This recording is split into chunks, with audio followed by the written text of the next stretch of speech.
Alright, now we're on Chapter 3, Sally and Billy's First Assignment. Episode 1. Growing up, Sally and Billy had fights in school like most American children did, or most anywhere else. But until they got to their company training, neither of them had actually thought about killing anyone. At least, not for real.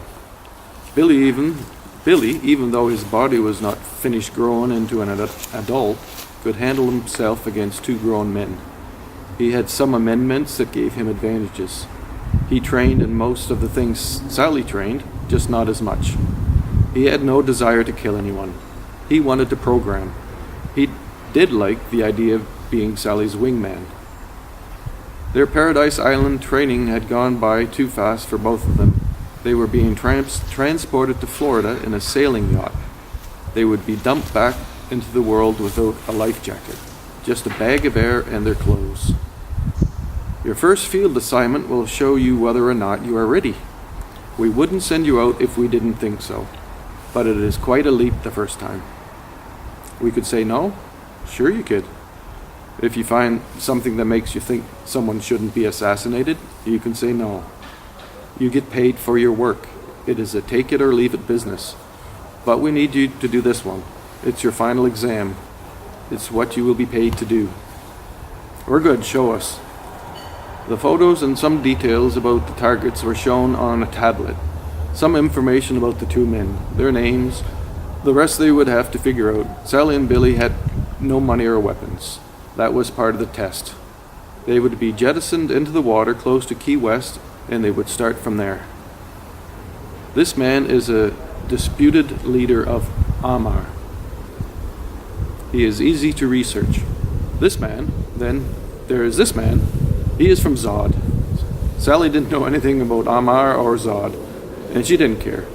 She looked at Billy to see what he was making of it. He just gave her the fuck if I know look. Two men, Sally read the information. She wasn't clear how killing them would help, but she knew that killing is what was done. That was the game she had been trained for. Perhaps if she stopped to think about it, she might question her part in it. But she really didn't want to. Sally and Billy weren't playing judge and jury. They were fighting in a war. One of the undefined, never-ending kinds of war. The company felt the need to intervene with determination on rare occasions. It would be easy enough to shoot the two men from Amar and Zod with a rifle from just about anywhere. It wasn't, however, the plan and would not bring desired results. Sally and Billy studied their assignment for a few hours and drank a lot of water on deck. They would need the water. They had a long swim ahead of them. They weren't disturbed until it was time to go. Put your clothes in these bags.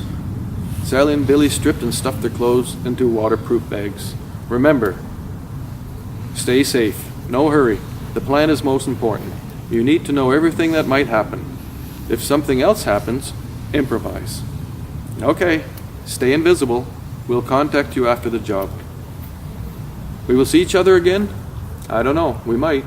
Thanks for the training. It was the best 2 years of my life. Never heard that in all my years. You're welcome, my good man.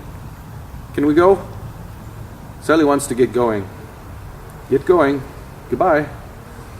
Sally jumped, and Billy jumped a few seconds after her. Nice night for a swim. Fucking great. I'm for swimming to land. Slowly. Don't want to attract the sharks. Are you serious? If I had a smart device, I could tell you our chances. Take a wild guess. Close to zero. You are such a Billy. You are so beautiful in the pale moonlight. Sally laughed. Billy hadn't seemed to take the last few years at all seriously. He was still a kid on an adventure. Probably the best way to play it. Okay, Billy, how are we going to play this part of the adventure? They swam slowly toward a dark shore. There was air trapped in their bags, enough to take a rest if they had to. They took turns lying on their backs. Mostly Billy swam with his bag under his head, staring up at the sky. I love seeing the stars without light pollution. Even this isn't as clear as it would be on top of a mountain. And in the southern hemisphere, like Australia, It's a whole different sky. There is no black sky when the sky is clear.